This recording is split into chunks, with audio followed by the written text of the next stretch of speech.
Muito bem, vamos então iniciar o nosso estudo de hoje, o Evangelho segundo o Espiritismo, capítulo 19, a fé que transporta montanhas. Nós estamos no segundo item das instruções dos Espíritos, a fé divina e a fé humana.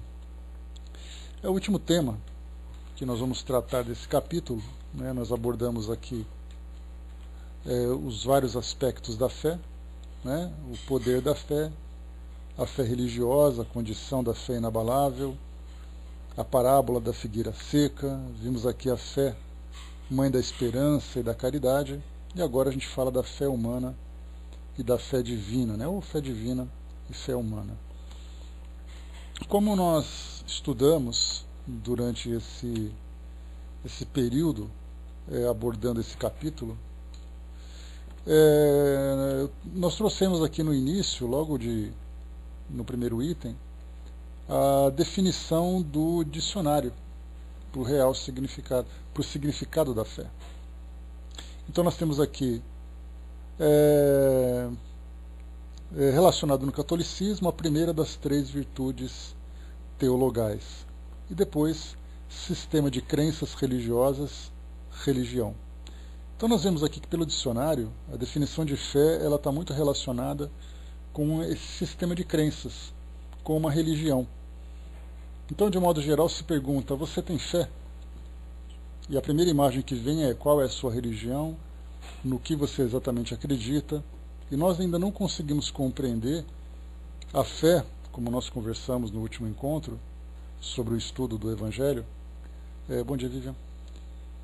O estudo do Evangelho, quando nós falamos da fé como sendo uma força motivadora. Então nós estamos fazendo esse trabalho, né? Não necessariamente, Brás, porque o parapsicólogo ele entende o poder da mente como uma força capaz de movimentar, de provocar fenômenos.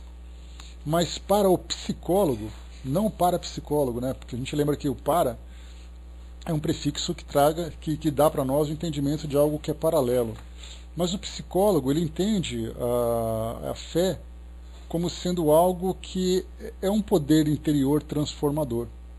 A gente vê muito isso, por exemplo, dentro da própria medicina, né, da psicologia, das ciências que trabalham com a mente de um modo geral, o poder da fé na cura.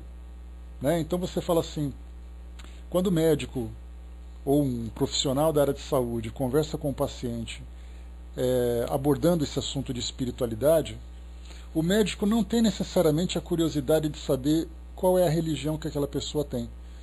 Mas a partir do momento em que ela tem essa crença, essa força motivadora é capaz de provocar um efeito sobre o seu próprio psiquismo e também sobre o seu organismo. Então, no caso do parapsicólogo, ele não tem essa preocupação de trabalhar com a fé, porque o parapsicólogo lida com o mundo material. É o poder da mente atuando no mundo físico. Não tem relação com o mundo espiritual. Né? Então, nesse caso, a gente vê que, para a área de saúde, existe essa abordagem de ver a fé como uma força transformadora, e não apenas como esse sistema de crenças, como nós vimos aqui na definição do dicionário. O que é uma visão, embora não seja abordado de um modo proposital, de entender a fé como uma força motivadora, a medicina, as ciências de saúde de um modo geral, estudam muito mais o efeito dela do que necessariamente o seu significado. Então, nesse caso, nós vimos aqui, pela definição do dicionário, apenas algo relacionado com a vida religiosa das pessoas. E aqui nós estudamos agora, a partir do momento em que nós temos que a fé transporta montanhas, que é o título do nosso capítulo, que é uma passagem do Evangelho, né? Ainda que você tivesse a fé do tamanho de um grão de mostarda, você diria para essa montanha, saia daqui e passa para ali. E ela faria, né? E ela sim responderia. Então, nessa passagem do Evangelho, Jesus fala da fé não apenas com relação ao que você acredita do mundo espiritual, mas a motivação que você tem para se relacionar com o mundo espiritual, mas também, porque a gente tem aqui nesse item, a fé divina e a fé humana. De imediato, a partir desse título, nós temos nós fazemos aqui um entendimento prévio de imaginar que a fé divina é muito mais importante do que a fé humana, que seria a fé divina é a fé pura e a fé humana é aquela fé impura. E na verdade nós estamos falando de dois tipos de fé, que são dois tipos de fé que têm força transformadora, realizadora. A primeira fé humana diz respeito ao homem acreditando no seu próprio potencial. Então podemos dizer que o indivíduo faz o seu trabalho com muita fé, que ele vai conseguir realizar. Então ele está imbuído desse propósito de concretizar aquele seu trabalho, de chegar naquele resultado, de fazer todos os sacrifícios possíveis para poder alcançar aquele objetivo. Nós vemos, por exemplo, no caso dos nossos jovens vestibulandos, quando eles estudam, se preparam um ano inteiro, ou vários anos, para chegar nesse momento final, no ápice da sua vida acadêmica inicial, que é quando ele vai entrar para o nível superior, ele estuda com toda a fé, com toda a motivação. E nesse caso a gente fala assim, não, ele está motivado. Mas a palavra fé não é utilizada exatamente porque ela tem essa conotação religiosa. Mas na verdade ele está estudando com fé de que ele vai conseguir passar. Ele tem fé, ele tem confiança que ele vai conseguir. Então ele se dedica, ele se sacrifica, ele se desdobra para poder fazer tudo aquilo, presta aquela prova e, estando bem preparado e tendo capacidade, ele consegue então alcançar o seu propósito, que é exatamente ser selecionado para uma universidade ou para um concurso público qualquer que seja. Então, nesse caso, é a fé em sua própria capacidade. É a fé nos esforços que ele vai então investir para poder chegar naquilo que ele pretende. Então isso é a fé humana. E nós vemos então que ela não tem para nós necessariamente alguma coisa relacionada com algo espiritual, algo relacionado com a vida religiosa. Então nós começamos a perceber, né, e Kardec depois ele falava muito sobre isso, e nós veremos nessa mensagem aqui, nessa instrução que o Espírito apresenta para nós, falando sobre o magnetismo. Que o magnetismo, a força dele, depende essencialmente da motivação do magnetizador. Assim como acontece, por exemplo, com o próprio médium passista. Se ele não tiver fé na sua capacidade de que a energia que ele está doando, misturada, né, inclusive a própria fé também, no amparo que ele recebe do mundo espiritual para fazer esse trabalho. Se ele não tiver confiança de que aquele trabalho realmente tem um propósito, simplesmente ele faz algo mecânico, mas que tem pouco efeito. Ele pode até servir de instrumento para o mundo espiritual, que através dele vai oferecer o auxílio que os encarnados aqui então precisam. Mas se esse médium, esse intermediário, estiver motivado com a sua fé, nós teremos ali uma potencialização de acordo com o entendimento que ele tem do trabalho que ele faz, 10 vezes mais potente do que ele estando naquele estado adormecido, simplesmente se servindo de instrumento. Porque é assim que muitas vezes acabam vendo.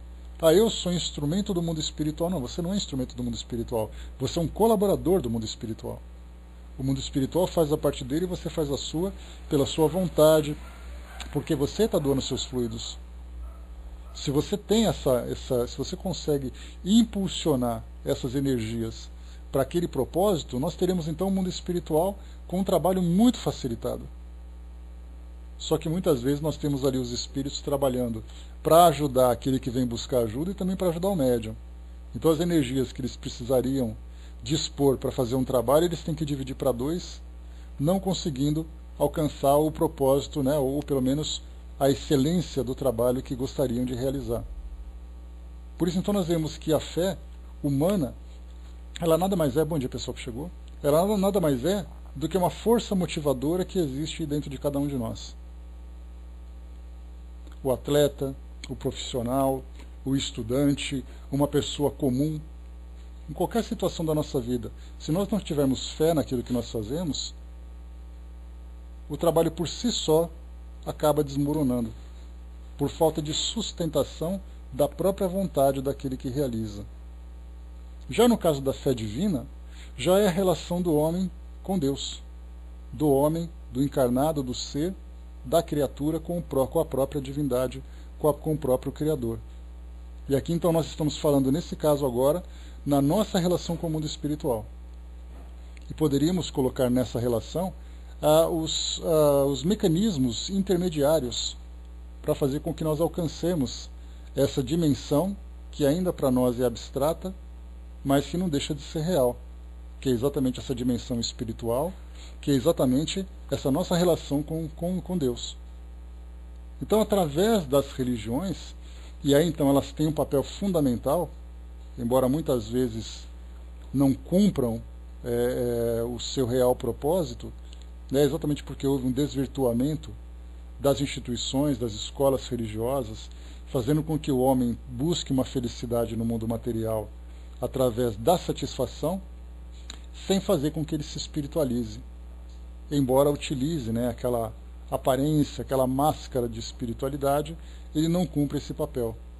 Mas nós temos então nessas instituições, nessas escolas, o objetivo de educar o homem a respeito daquilo que existe no mundo espiritual e fazer com que se desenvolva nele essa motivação para entrar em sintonia, para se conectar então com todas essas energias. E aqui nós entramos, lamentavelmente, numa situação bastante precária.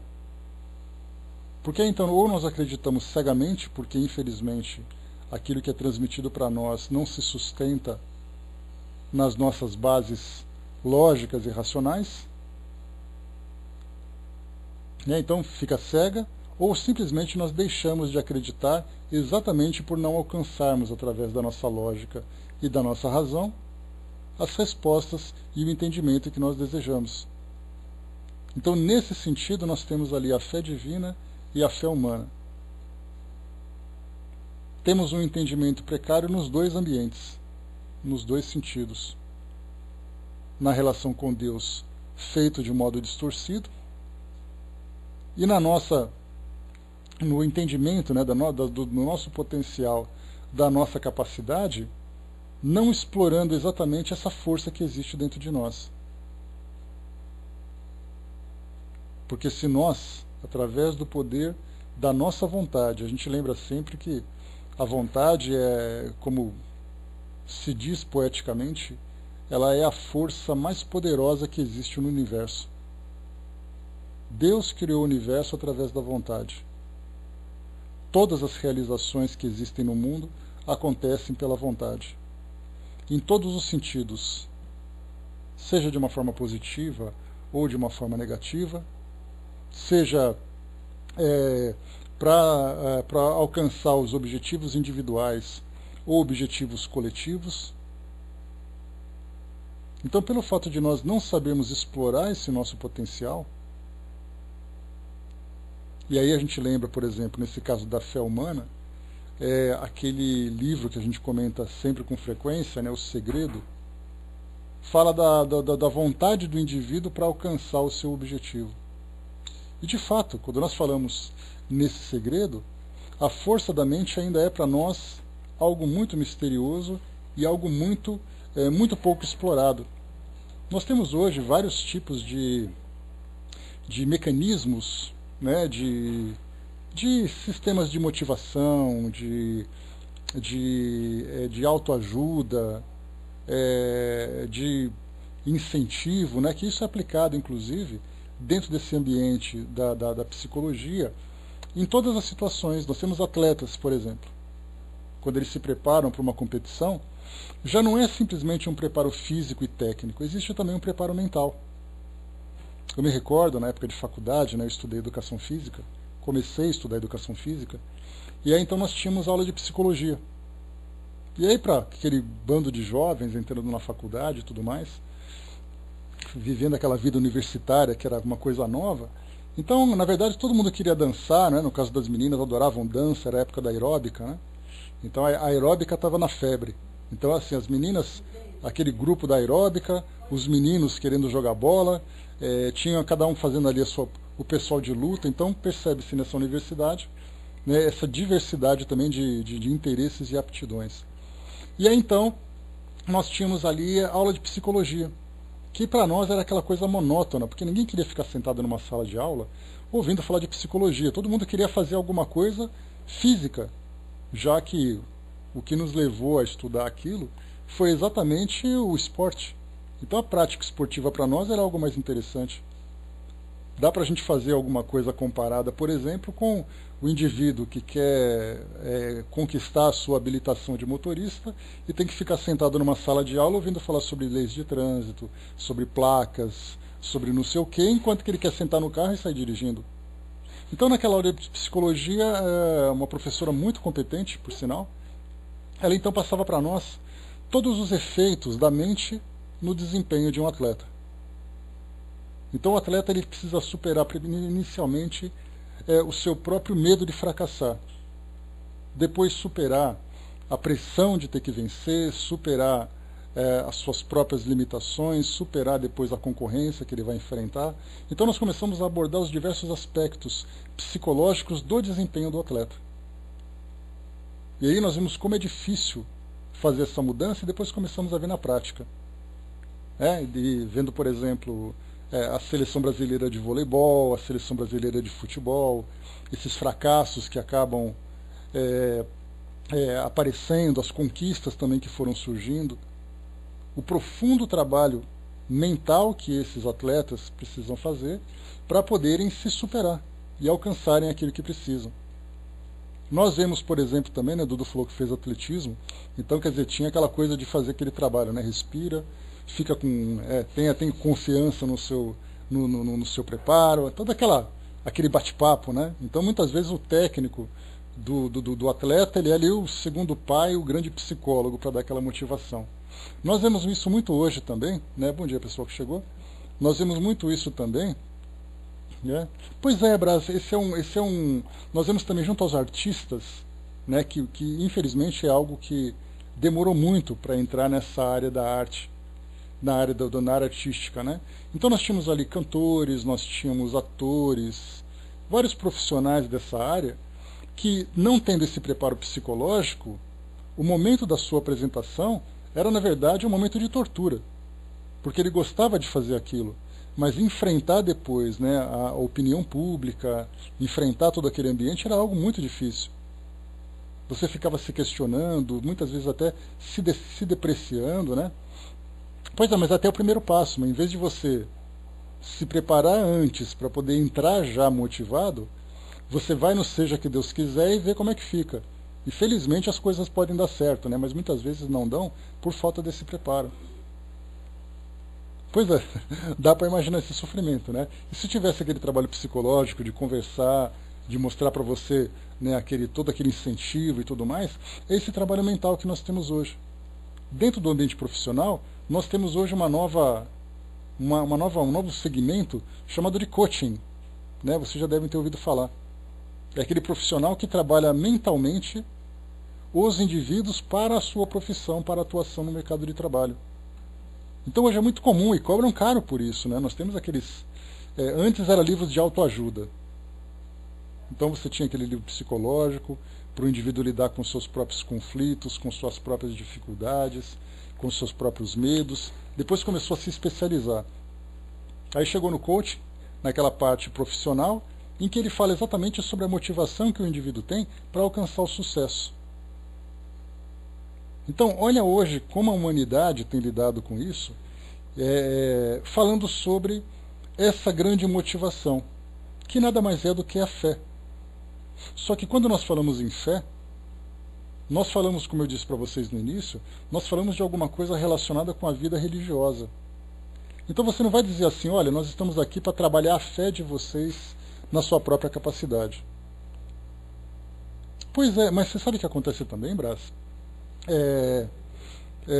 Dentro da faculdade de medicina, nós temos ali um trabalho psicológico importante, não apenas para o médico estudar a psicologia para lidar com o paciente, mas para que ele possa lidar com a própria profissão. Né? Os psicólogos também têm psicólogos, né? Cadê a fraterna? Ela está aqui para falar com a gente? Não, né? Então, nós temos ali os psicólogos que também lidam com psicólogos, que também precisam de orientação psicológica. Porque você começa a absorver os problemas que os pacientes trazem e você precisa separar aqueles que são os seus problemas dos problemas dos outros. Porque senão você acaba se fundindo. Até mesmo nesse caso, dentro do trabalho de atendimento fraterno, que nós realizamos dentro do ambiente espírita, também é muito comum você se envolver com o problema do outro, principalmente quando é um contato físico dentro de um atendimento presencial. Você vê a pessoa chorando, você vê essa pessoa se motivando, apresentando as suas dificuldades, os seus sofrimentos, e você acaba se envolvendo com isso. Eu me recordo, né, uma experiência pessoal para vocês, eu me recordo que durante a minha... exato, né, o Zé? É chamado de confiança, de motivação.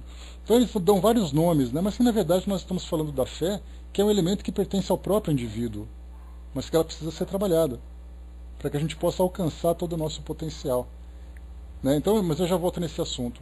Eu me recordo, por exemplo, na época de juventude, né, quando eu vivia ali a minha vida militar, eu trabalhava num hospital, trabalhava num CTI, né, num centro de terapia intensiva, como auxiliar de enfermagem, e era jovem, tinha 20 anos de idade, então muitas vezes era um paciente que passava alguns dias, algumas semanas com a gente, e você acaba se apegando a ele, né? Pode ser uma vovozinha, um vozinho, uma pessoa que você cria uma empatia com ela, e de repente essa pessoa falece, ela desencarna, em virtude da doença que ela possui, que ela tem. E muitas vezes eu chegava em casa e ia tomar banho e chorava no banheiro, porque eu sofria por aquela pessoa ter sofrido e ela ter desencarnado, porque você acaba se apegando. Então a gente percebe o quê? Que muitas vezes você se envolve diante de determinadas situações que deveria haver uma separação. Mas por falta desse preparo psicológico a gente acaba muitas vezes se envolvendo e desmoronando por isso também. Né? Então, assim, o que nós vemos hoje, dentro desse nosso mundo material, desse nosso mundo de encarnados, é exatamente esse segmento da psicologia que faz com que nós busquemos o nosso potencial interior. Só que isso deveria ser algo natural. Então nós temos assim, você tem que ter dinheiro para poder investir, para contratar uma pessoa, para participar desses cursos, para comprar ali os seus livros, tem que ter seu tempo e tudo mais. Então, na verdade, a gente vai buscando esses recursos quando a gente pode. Então nós temos, né, aqueles profissionais de motivação, como principalmente profissionais bem-sucedidos em determinadas áreas, né, por exemplo, empresários, atletas, dentre tantos outros, né, cada um dentro do seu segmento. Então nós temos ali, por exemplo, esses técnicos vencedores dos esportes brasileiros, né, quanto eles ganharam, né, em termos de pagamentos por palestras de motivação, para falarem do seu trabalho, para falarem do sucesso que alcançaram, né, de que forma que eles lidavam com a mente daqueles que eram os dirigidos e tudo mais. Então são profissionais caros, mas eles fazem esse trabalho de motivação, claro, porque eles têm essa habilidade de lidar com a mente das pessoas. Só que o grande problema que nós temos é exatamente a mesma coisa que acontece com os líderes religiosos. Dentro do ambiente espírita, por exemplo, nós temos os palestrantes, temos ali os coordenadores de vários tipos de trabalho que fazem com que nós aprendamos sobre aquela religião, mas busquemos dentro de nós essa fé divina, que é exatamente buscar essa conexão com o mundo espiritual. Então nós temos que ter aquele padre, aquele sacerdote, aquele pai de santo, aquele palestrante, aquele ministro, aquele rabino, aquele sheik, o monge. Cada um deles, dentro do segmento religioso em que atuam, tem como propósito maior fazer com que aflore dentro das pessoas essa fé divina, que embora a fé e essa ligação com Deus seja algo intuitivo para todos nós, é algo instintivo, nós não desenvolvemos o seu potencial na sua maior capacidade. Então, esses orientadores, esses guias que surgem para nós, têm exatamente esse propósito. Que quando são bons motivadores, que quando fazem esse trabalho de fazer germinar nas pessoas a fé divina, quando eles têm esse talento e têm realmente entendimento do que fazem, eles são capazes de nos ajudar a entender exatamente essa força invisível que existe fora de nós e também essa força que existe dentro de nós.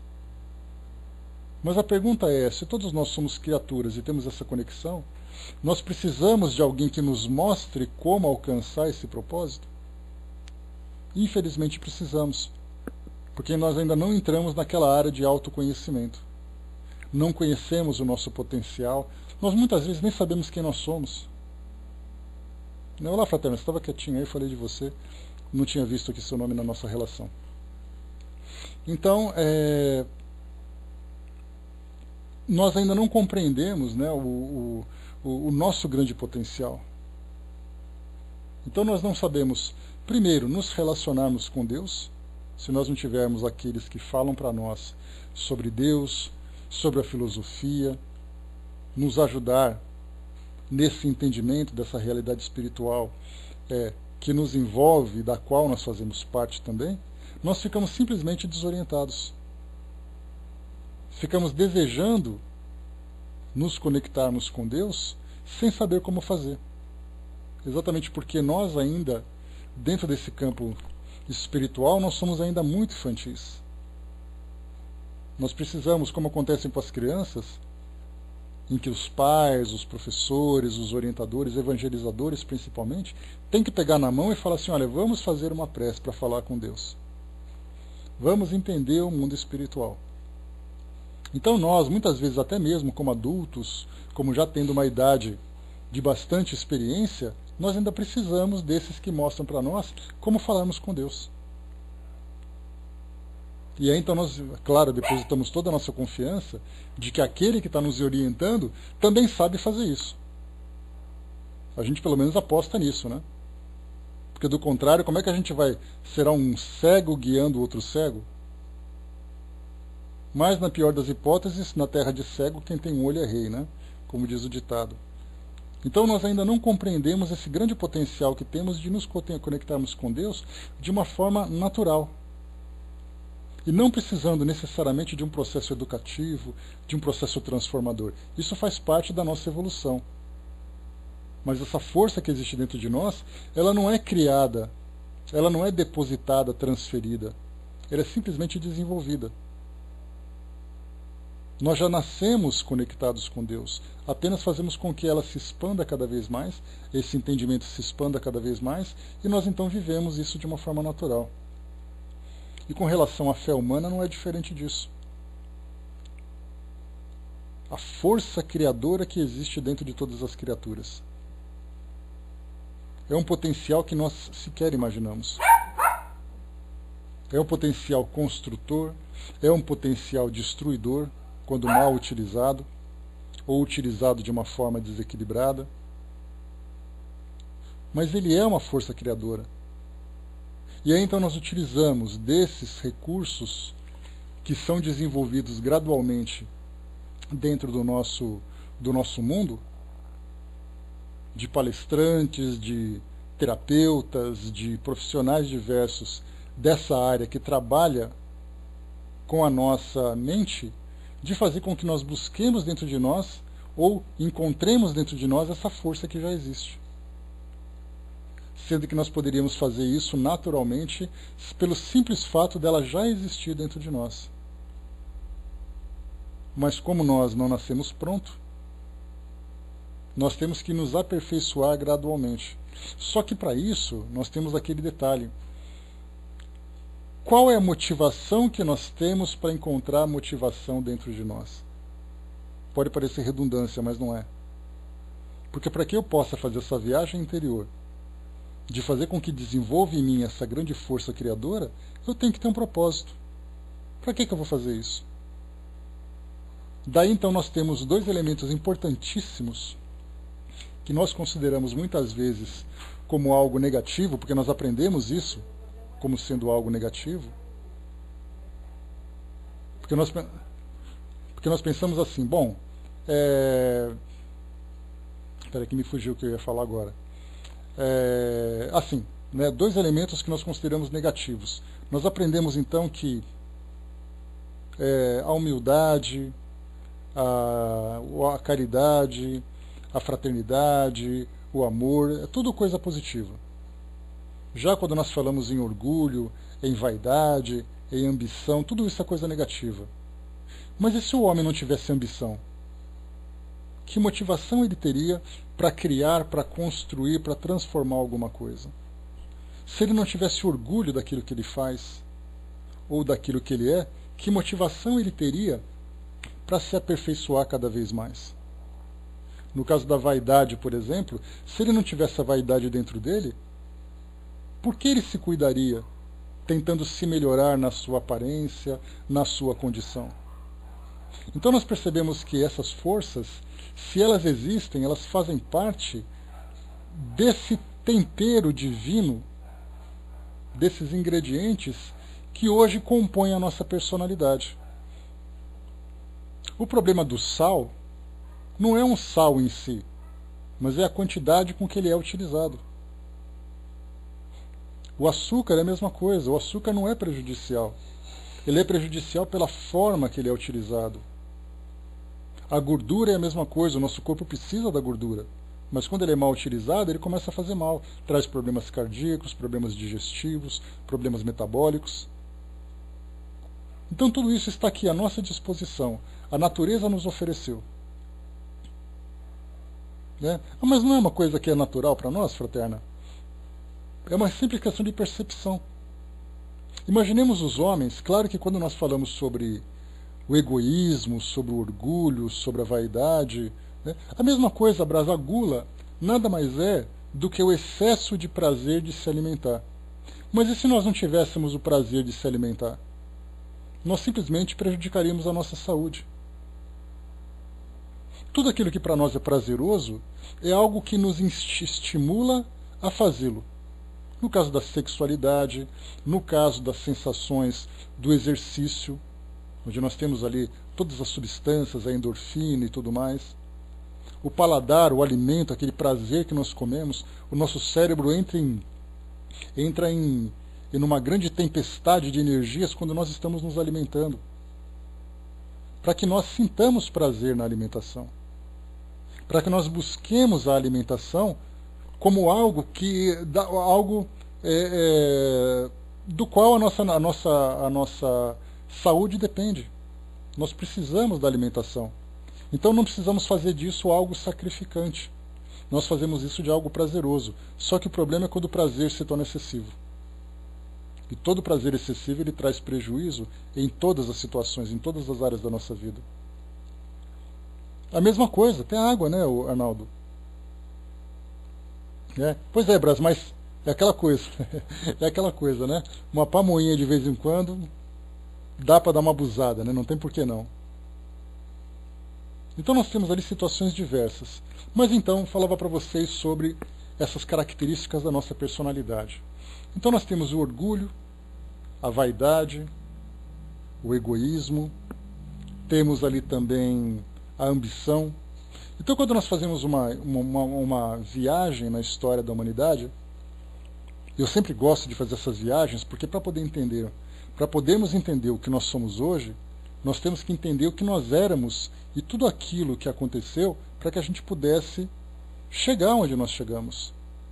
Porque se nós pensarmos assim, eu nasci desse jeito. Não, você não nasceu desse jeito, você vem vindo de um processo evolutivo e ainda vai continuar evoluindo.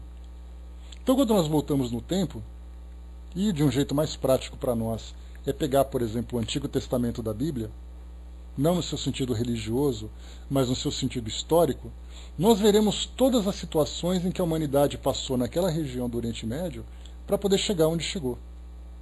Então eram guerras entre tribos, eram assassinatos, eram aquelas pessoas ambiciosas pelo poder, ambiciosas para poder pela riqueza também da mesma forma. Nós temos hoje a ficção que reflete, né, aquilo que acontece na nossa realidade. Todas as pessoas que promoveram guerras, me lembro, por exemplo, dos piratas que tinham aquela ambição do enriquecimento.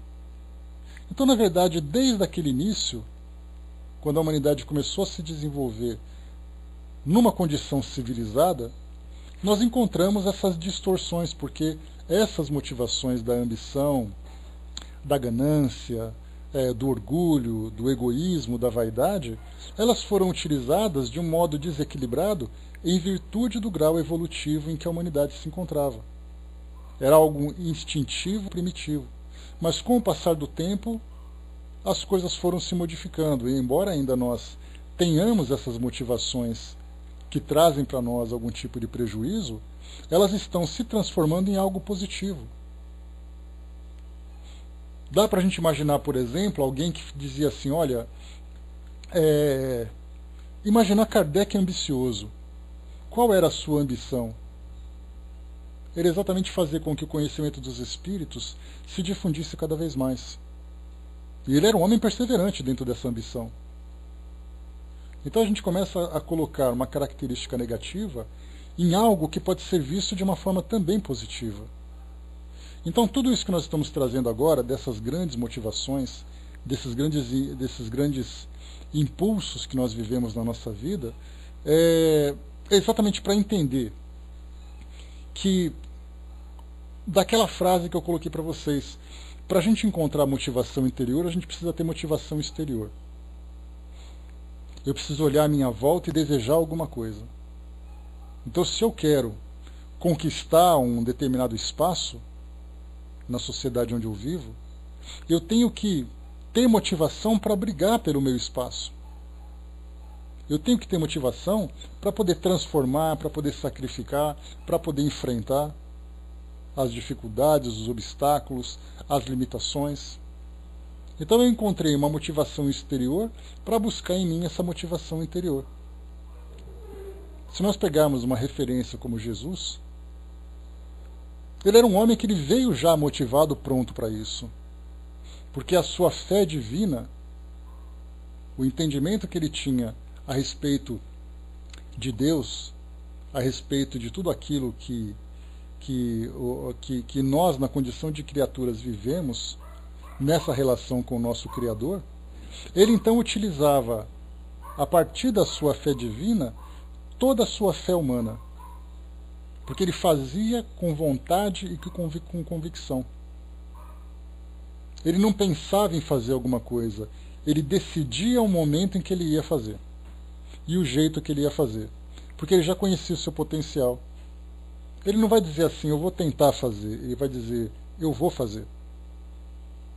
Porque ele sabia que ia alcançar aquele propósito, por todo o conhecimento, por tudo aquilo que ele desenvolveu. E é isso que nós temos que buscar dentro de nós.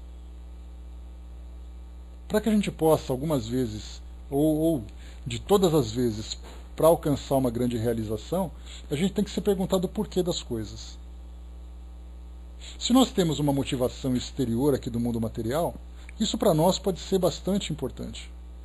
Mas se nós tivermos a nossa fé divina desenvolvida dentro de nós, as nossas realizações serão muito mais sólidas.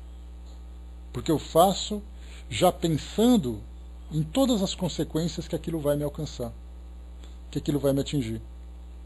O Arnaldo colocou, né, a história do barco, né, do vento do destino que se quer dar à viagem. Né? Várias passagens dessas analogias sobre barcos, Arnaldo. Eu me recordo conversando com uma médica, amiga muito querida. Ela dizia assim, eu falava assim para ela, mas às vezes a gente se sente completamente perdido.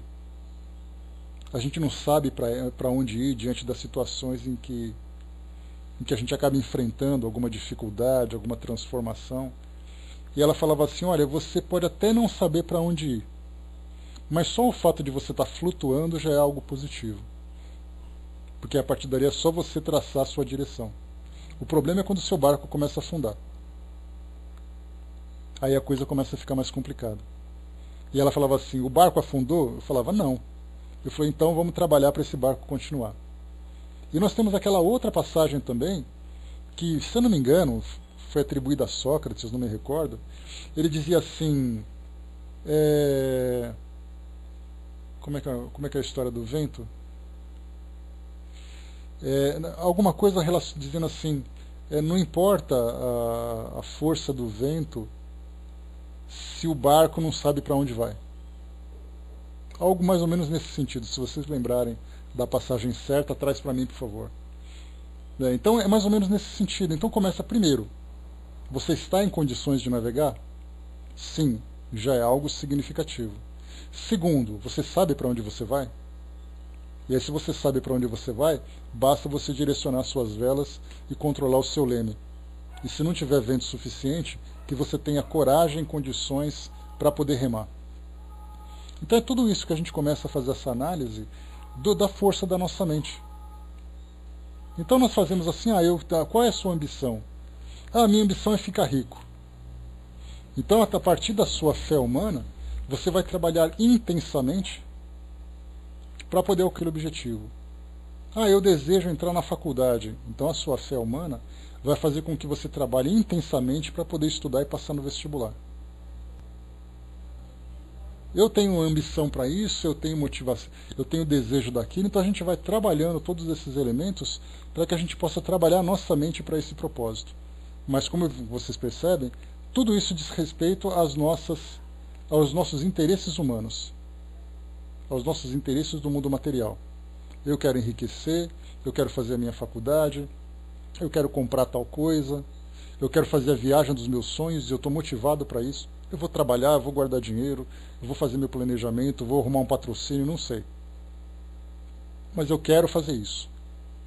Então a força mais potente que existe é a força da vontade e ela está ativa. E para muitos ativa no seu grau máximo, no seu grau mais elevado. Mas então eu realizo aquilo. Realizei, aí eu tenho que buscar um outro propósito para poder continuar motivando. Agora, quando nós começamos a desenvolver paralelamente a nossa fé divina, nós estamos nos entendendo como criatura, como criaturas. Nós estamos pensando, por exemplo, a partir daquilo que a própria doutrina espírita traz para nós, que são informações extremamente valiosas, que não vão nos colocar numa condição simplesmente de acreditar em alguma coisa porque a gente acha que é verdadeiro ou não. Nós vamos agir com a convicção de que aquilo é real. Então, para nós, e isso para nós é satisfatório, mas cada escola traz também ali as suas verdades e também se tornam satisfatórias para as pessoas que seguem aquela filosofia. Então, por exemplo, nós sabemos que Deus nos criou, não sabemos por que motivo, mas sabemos qual o objetivo. Não sabemos o porquê, mas sabemos qual é o objetivo, que é alcançar a perfeição. Sabemos que nós somos espíritos imortais. Sabemos que somos espíritos que vêm reencarnando durante muito tempo e em cada reencarnação tem algo novo sendo acrescentado na nossa personalidade, no nosso intelecto. Nós continuamos nos desenvolvendo cada vez mais, sabemos da influência do mundo espiritual, sabemos que ao terminar aqui a nossa existência física, nós vamos para o mundo espiritual levando todos os valores conquistados. Então eu começo a perceber que alcançar aquele trabalho, alcançar aquela realização profissional, aquela formação acadêmica, aquela posição no ambiente onde eu me encontro, não é simplesmente para uma satisfação pessoal. Tem um propósito de crescimento espiritual. E aí então a nossa motivação não é algo que simplesmente acontece e acaba. Eu alcancei, pronto. Mais ou menos como aqueles alpinistas, que se programam para alcançar os picos mais altos de cada região. Nós temos lá o Everest, 8.848 metros de altura, lá na cordilheira do Himalaia. E aí então eles sobem, gastam todo aquele investimento, se preparam fisicamente, alcançam o topo, fazem aquela selfie, amarram alguma coisa ali em cima e depois desce. E agora, qual é a sua próxima motivação? Ele vai buscando aqui no mundo físico algo para fazer com que ele se sinta importante com ele mesmo.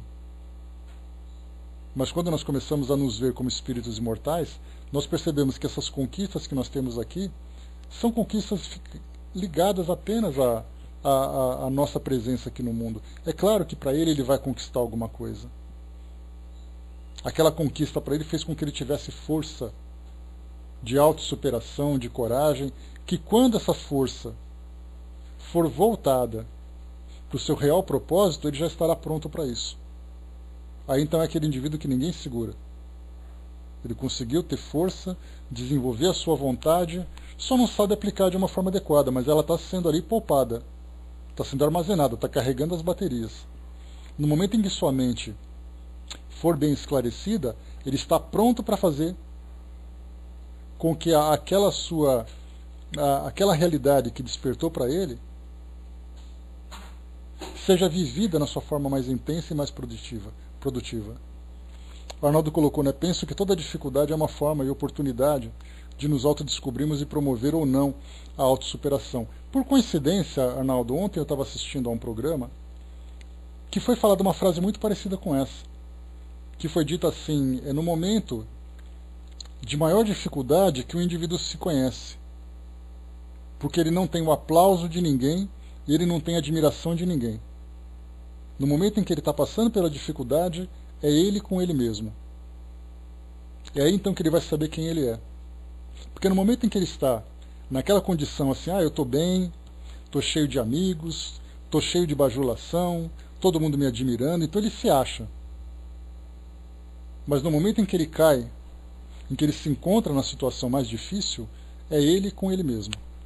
Aí tudo aquilo que ele construir a partir daquele momento, ele vai saber que dependeu dele próprio, da sua própria força de vontade, da sua própria motivação, e aí então ele vai saber se valorizar. Mas ele precisa perceber isso. Porque muitas vezes nós machucamos, caímos, sofremos, saímos desse sofrimento e nós não valorizamos essa oportunidade. E muitas vezes, Norma, a gente percebe que esse nosso eu é alguém que precisa ser melhorado e muito. E aí então a gente começa a fazer aquele trabalho de melhoria. Não, eu preciso me autodescobrir, preciso me autotransformar, preciso realizar tudo aquilo que eu desejo, eu quero ser uma pessoa diferente. Mas é só nesses momentos que a gente percebe. Então temos ali a fé divina e a fé humana. Nós já conseguimos entender agora um pouquinho dessas duas. Agora nós precisamos desenvolvê-la. A fé divina, todo mundo desenvolve essa fé divina. Porque a gente pensa assim, né? Olha, a sua fé divina vai ser muito verdadeira se você souber que no mundo espiritual os espíritos vivem de tal forma. Não necessariamente. Porque a fé divina é simplesmente a crença que o indivíduo tem na sua divindade. Ele acredita. Eu tenho certeza que Deus me ampara, eu tenho certeza que Deus me criou, eu tenho certeza que Deus me acolhe, eu tenho certeza que os anjos estão junto comigo. Essa certeza é a sua fé divina se desenvolvendo. Entretanto, no que basta acreditar se você não tiver motivação para trabalhar, para se desenvolver? Porque o acreditar em Deus não significa a sua evolução. Significa que você acredita que aquele propósito maior, aquele objetivo maior, está lá em algum lugar. Mas o que você vai fazer exatamente para poder chegar até lá, para entrar nessa sintonia perfeita? Então, quando nós começamos a entender essa nossa realidade espiritual, aí então nós temos 3 elementos importantes. Primeiro, a confiança da existência dessa força suprema e que nós desejamos alcançar. Segundo, a força interior que existe em mim para fazer com que tudo aquilo que eu deseje aconteça. E a terceira, saber como fazer isso. Que é essa força intermediária de eu me entender como um ser imortal, como um espírito eterno, né, o espírito imortal, como um espírito em evolução, entender a minha reencarnação, entender as experiências que eu estou vivendo. Então eu sei para onde, eu sei de onde e eu sei como. Aí então eu tenho essa Tá joia, pode deixar, obrigado, Cinzinho. Boa viagem para vocês, tá? Aproveita bastante. Então nós temos ali uma conjunção de elementos importantes que vão nos ajudar nesse desenvolvimento. E nós vemos isso principalmente naquilo que Jesus representou na sua época. É um espírito que tinha uma conexão íntima com Deus, por ser um espírito puro, um espírito que já tinha pleno desenvolvimento de seus potenciais, e ele sabia exatamente o que fazer dentro da missão que ele abraçou. Encontramos ali então o ser perfeito, que tem a sua fé divina desenvolvida no seu mais alto grau e a sua fé humana também desenvolvida no seu mais alto grau. E aí nós começamos a nos espelhar de que forma que nós estamos nos vendo dentro dessa relação. Arnaldo colocou, tem um ponto crucial em tudo isso, a vontade firme de querer.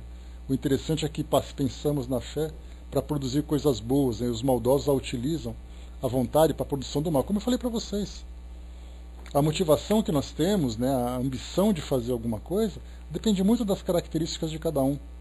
Pode ser uma característica positiva, pode ser negativa. Aqueles grandes conquistadores do passado que praticaram as maiores atrocidades que a humanidade já registrou, tinham essa motivação.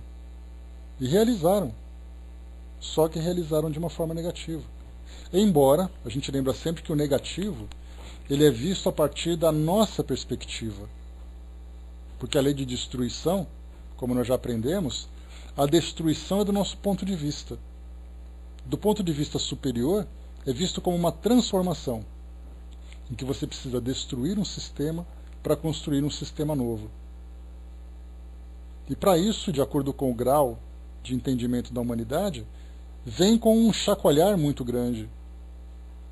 Eu me recordo de um espírito que falava sobre os trabalhos que realizavam junto aos encarnados, e ele então falava assim: o nosso trabalho é fazer as pessoas acordarem. E ele colocava um exemplo: para você arrumar a mesa, você não precisa tirar tudo do lugar, arrumar e depois colocar de novo. A gente faz a mesma coisa. Vocês acham que o que está acontecendo é a coisa do mal. Para nós estamos ajudando a você arrumar as coisas para fazer a coisa direito. E aí, então a gente para e pensa: opa, é isso mesmo. Fraterna colocou: fiz um curso de controle mental que muito me ajuda. Realmente a força mental é importante. Pô, a Fraterna, o interessante que a gente vê é que felizmente a gente tem hoje esses grupos de pesquisadores, de estudiosos, que organizam, né, esse sistema de aprendizado para termos esse controle mental, né, esse controle emocional, que é fundamental para a nossa saúde como um todo, né? Então você tem o controle mental, você tem o seu controle emocional, que é algo que nós estamos aprendendo. Só que o detalhe é que isso é feito de um modo tão circunscrito, né? Olha, você precisa ser feliz, então você precisa ter o controle mental, o seu controle emocional. Aí você fala: tá, mas aí se a gente pudesse transcender isso um pouco mais, né? Se nós pegarmos, por exemplo, os psicólogos que têm um conhecimento espírita, ele vai mostrar que essa felicidade não é simplesmente uma felicidade de você acordar sorrindo e dormir tranquilo. É a felicidade do espírito. É a felicidade das suas grandes realizações, de você saber lidar com suas responsabilidades, de você se espiritualizar. Então a gente vê assim que a ciência humana, embora lide com a mente, ela está trabalhando dentro daquele pequeno ambiente. Olha, seja feliz dia após dia. Um dia de cada vez, né, como diz ali aquele grande aprendizado. E dentro do movimento espírita, através dos estudos doutrinários, nós aprendemos que não é para você ser feliz um dia de cada vez. É você construir a sua felicidade como o espírito imortal que você é. E aí então você, em vez de você ficar olhando um passo de cada vez que você está dando em direção à felicidade, você olha direto para a felicidade porque você sabe onde ela está. Não é a felicidade de você arrumar um emprego, não é a felicidade de você ter um bom casamento, um bom relacionamento. É você ser feliz pela criatura que você é. Então aqui no mundo material nós estamos assim, criando aqueles pequenos fragmentos, aqueles pequenos ambientes que fazem esses trabalhos isolados para tentar, tanto que nós temos diversos métodos diferentes, né? Você tem assim várias linhas, você tem ali o coaching, você tem ali um livro de autoajuda, você tem um curso de controle mental, você tem ali um trabalho psicoterapêutico, temos ali vários tipos de trabalho que nos dão essa ajuda, cada um do seu método. Então, na verdade, nós estamos numa fase de experimentação. Nós estamos tentando encontrar uma forma de alcançar essa felicidade. Imaginemos se nós tivéssemos, como um todo, no nosso planeta todo, esse grande entendimento da realidade do mundo espiritual. Todas essas escolas trabalhariam com esse mesmo propósito. E isso faria com que nós tivéssemos essa vivência de uma forma natural. O Arnaldo colocou, lembro de Paulo Coelho, quando realmente você quer o universo conspira a seu favor. É a força da atração, né? O tal do segredo. Então, quando a gente fala assim, o universo conspira a seu favor, o universo sempre conspira a seu favor. É você que tem que perceber que ele está conspirando. Se você não entrar em sintonia com ele, como naquela história de nada adianta o vento se você não sabe para onde vai. A Angelina colocou para nós somos filhos de Deus e herdeiros dos séculos, conquistando valores de experiências em experiências de milênio em milênio. Não há favoritismo no templo universal do eterno, em todas as forças da criação aperfeiçoam-se o infinito, né? Calderaro. Exatamente isso que a gente começa a ver agora, né, quando a gente começa a ter esse entendimento, essas frases de efeito, esses pensamentos que são passados para nós, a gente começa a perceber o sentido que eles têm. De pensar assim, falar assim, poxa vida, olha só. Isso estava sempre dito na nossa frente, na nossa cara, e a gente nunca percebeu. Mas a força mental, fraterna, é fazer você voltar. Porque muitas vezes a gente acha que a força mental é para manter, né? Não. É para você voltar, para você voltar com coragem, com perseverança. Esse que é o propósito, né? Sendo testada pela tecnologia. O Arnaldo colocou no trecho final do Evangelho segundo o Espiritismo, a fé humana é a fé divina. Se todos os encarnados se achassem bem persuadidos da força que em si trazem, e se quisessem pôr a vontade a serviço dessa força, seriam capazes de realizar o que até hoje eles chamam prodígios, né? E que, no entanto, não passa de um desenvolvimento das faculdades humanas. Ou seja, é algo que faz parte de nós. E a gente acha que isso é algo excepcional, algo especial. Deixa eu ler aqui então o nosso texto de hoje. Como sempre, vocês sabem que eu comecei a ler esse texto e a gente começa a avaliar o desenvolvimento do nosso estudo de acordo com o tamanho do texto, né? Se é um texto grande, é a garantia de que a gente vai ter coisa para falar durante todo o estudo. Se o texto não é muito grande, a gente vai ter que pensar assim, bom, eu vou ter que desenvolver da melhor forma, né? Só que às vezes o assunto é tão interessante que acaba quase não sobrando tempo para a gente ler o texto, que é o que a gente vai fazer agora, né? Falta 10 minutos para acabar o nosso estudo. Vamos ler devagar aqui para aproveitar aquilo que os Espíritos estão trazendo para nós. Que a gente fala tanto, vem tanta coisa para a gente conversar, que o texto acaba sendo assim, o título por si só o título já é para nós algo que nos dá subsídios para desenvolver um estudo inteiro. Com a contribuição que os Espíritos trazem, então, que os textos trazem, fica melhor ainda. Então vamos lá. Rapidamente aqui. A fé divina e a fé humana. Um espírito protetor em Paris. A fé é o sentimento inato no homem, da sua destinação. É a consciência das prodigiosas faculdades que trazem germe no seu íntimo. A princípio em estado latente, mas que ele deve fazer germinar e crescer através da sua vontade ativa. Até o momento, a fé só foi compreendida no seu sentido religioso, porque o Cristo a revelou como poderosa alavanca, e porque nele só viram um chefe de religião. Mas o Cristo, que realizou verdadeiros milagres, mostrou, por esses mesmos milagres, quanto pode o homem que tem fé, ou seja, que tem vontade de querer e a certeza de que essa vontade pode realizar-se a si mesma. Os apóstolos, com o seu exemplo, também não fizeram milagres? Ora, o que eram esses milagres, senão os efeitos naturais de uma causa desconhecida dos homens de então, mas hoje em grande parte explicada, e que será completamente compreendida pelo estudo do espiritismo e do magnetismo. A fé humana, ou divina, segundo a aplicação que o homem der às suas faculdades, em relação às necessidades terrenas ou às suas aspirações celestes ou futuras. O homem de gênio, que persegue a realização de um grande empreendimento, triunfa se tem fé, porque sente em si mesmo que pode e deve triunfar, e essa certeza íntima lhe dá uma extraordinária força.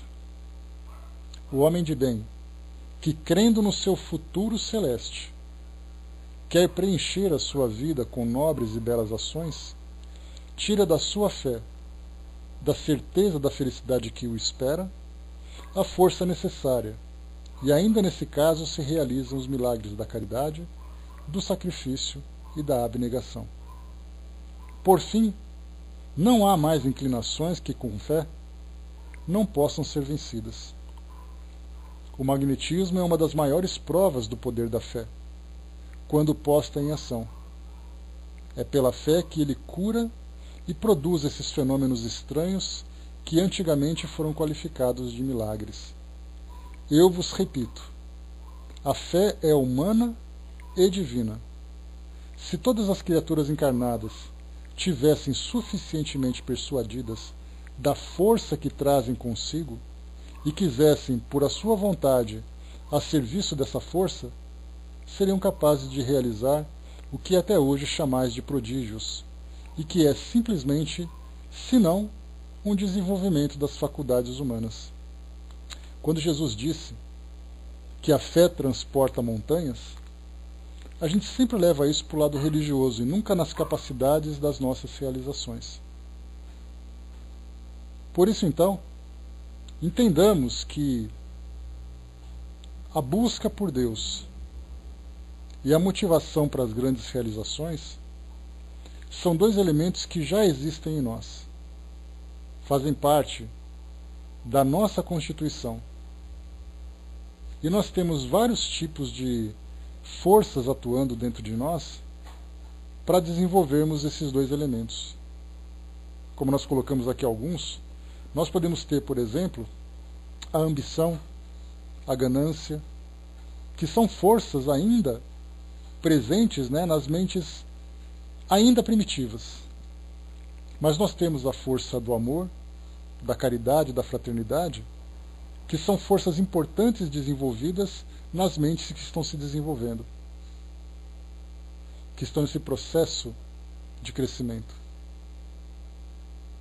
Por isso, é importantíssimo para nós termos essa consciência daquilo que existe em nós, daquilo que compõe a nossa personalidade, daquilo que faz parte da nossa natureza, e trabalharmos incansavelmente para desenvolvermos esse potencial. Para tudo aquilo que nós realizarmos, se nós realizarmos com fé e tivermos um propósito sincero e verdadeiro, dentro dessa grande força, dessa grande lei que nos move, que é a lei do amor, todos os objetivos serão alcançados. Do contrário, nós seremos motivados por ambições pessoais que muitas vezes nos levam por caminhos bastante perigosos, que até pela força nós somos capazes de realizar, mas muitas vezes destruindo aquilo que já existe. É mais ou menos igual àquele construtor que quer de todas as formas realizar um grande empreendimento. Só que para isso ele quer construir num lugar onde já existe alguma coisa que pertence a alguém, por direito. E eu vou dizer assim, mas eu quero mais do que ele. Então eu vou destruir aquilo que ele tem para construir aquilo que eu quero. Ele pode, de imediato, dentro da visão material, até conseguir realizar aquilo que ele quer. Mas dentro das leis universais, principalmente da imparcial e infalível lei de causa e efeito, ele vai ter que reconstruir aquilo que ele destruiu, muitas vezes sacrificando a própria construção dele.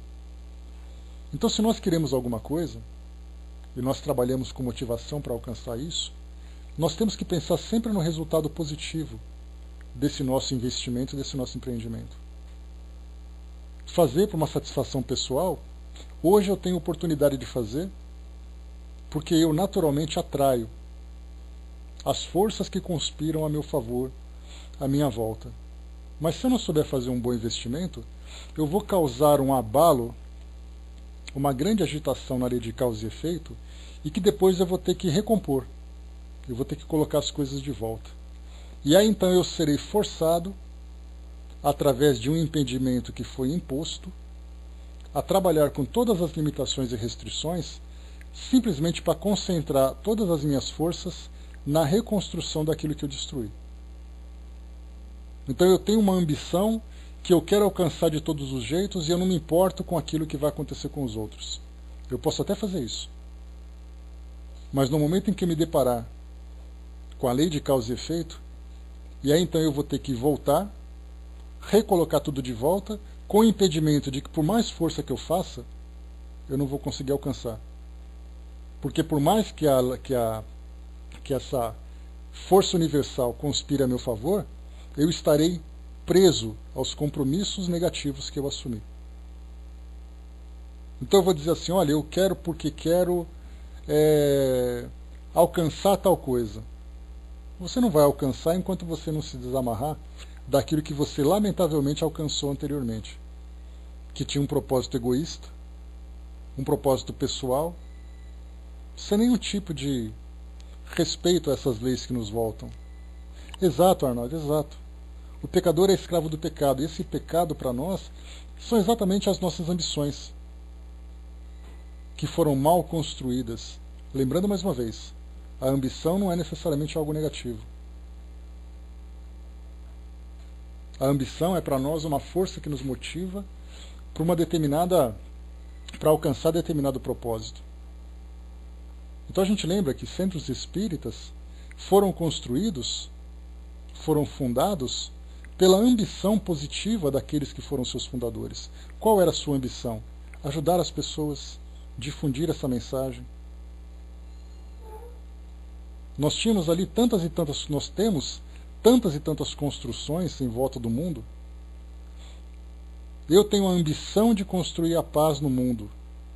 E aí então eu vou fazer um trabalho de difusão do amor. Essa é a ambição que me motiva. Então nós temos a gente pode colocar assim, uma ambição individual, que é aquela mais egoísta, e uma ambição universal, quando se pensa no bem coletivo. Quando nós temos essa ambição universal, tudo aquilo que nós fazemos já tem, por si só, pelas suas próprias características, um propósito positivo. Porque eu não penso em mim, eu penso nos outros. E é claro que nós não temos apenas esses dois extremos. Eu penso em mim ou penso nos outros. Muitas vezes eu escolho quem são esses outros, que não deixa de ser um pensamento egoísta. Não, eu quero fazer isso para que os meus amigos sejam beneficiados. Então eu posso não pensar em mim, mas eu penso naquilo que é do meu interesse, que não deixa de ser o mesmo egoísmo. Exato, né? O egoísmo e o altruísmo. O egoísmo ele era uma força necessária no início da nossa jornada de autopreservação. Quando a gente começa a se desenvolver, vem o altruísmo, que aí então é a nossa vivência dentro desse organismo universal. E isso tudo, a gente tem então essa força de autodescobrimento, essa força interior, exatamente no entendimento do que é a fé humana. Mas a fé humana, ela nunca vai ter um propósito positivo se nós não tivermos a nossa fé divina desenvolvida. E para isso nós estamos trabalhando, para compreender a nossa natureza, compreender o sentido das nossas vidas, entender as dificuldades que nós estamos vivendo, sabendo que superando essas dificuldades nós conseguiremos conquistar ou iniciar a conquista daquela felicidade tão importante para todos nós. Então, meus amigos, é isso, né? Esse é o nosso tema de hoje. Como a gente viu aqui, a importância dessa autodescoberta, a descoberta todos os nossos potenciais, e trabalharmos diariamente não apenas vendo a felicidade como uma conquista diária, mas como uma conquista final, que vem sendo construída diariamente, e cada vez melhor e cada vez maior, desde que nós nos entendamos, como seres que fazem parte desse universo, criaturas de um ser perfeito. Então esse é o nosso tema de hoje. Passou rápido o nosso tempo hoje, impressionante. Parece que nós começamos agora a falar sobre esse assunto e ele já terminou, um assunto tão interessante. E nós vamos perceber então, todas as vezes que vocês tiverem uma palestra de automotivação, um curso que vocês puderem fazer, aproveitem sempre, porque são ferramentas que nós temos aqui no nosso mundo material que vão nos ajudar nesse desenvolvimento da nossa capacidade interior. E aí nós aproveitamos então o nosso conhecimento doutrinário e direcionamos